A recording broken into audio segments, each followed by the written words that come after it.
এই জুলাইয়ের গণ অভ্যুত্থানে ইউনিসেফের তথ্য ৬৪ জন শিশুকে হত্যা করা হয়েছে। পৃথিবীর ইতিহাসে নাই যুদ্ধ অবস্থা ছাড়া, যেখানে যুদ্ধ নেই, নিজ দেশের সরকার তার দেশের শিশুদেরকে হত্যা করেছে এবং সেই সংখ্যা ৬৪। পৃথিবীর ইতিহাসে বিরল, এটা ভুলে গেলে ভুল হবে। ২০০০ মানুষকে হত্যা করেছেই, ৩১,০০০ মানুষ পঙ্গু হয়ে গেছে, কেউ আংশিকভাবে, কেউ সম্পূর্ণভাবে।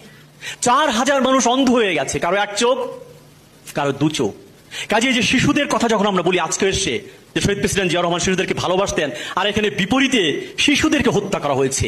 এই ভয়ঙ্কর হত্যার বিচার না হয়ে তো বাংলাদেশের রাজনীতি এগোতে পারে না। কাজে আজকের অনুষ্ঠানে এই শিশু হত্যার বিচার দাবি করছে আমি কিন্তু কোনো পলিটিক্যাল পার্টির লোক না, আমি কিন্তু সমালোচনা করার লোক।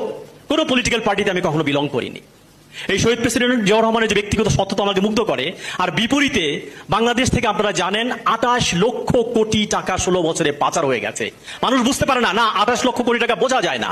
আমি যেহেতু সাংবাদিকতা মানুষ, আমি বুঝিয়ে দিই এই অর্থে, ২৮ লক্ষ কোটি টাকা দিয়ে ৯৫টি পদ্মা সেতু করা সম্ভব ছিল। কোন দেশের টাকা জানেন? হৃদয় কেঁপে উঠে।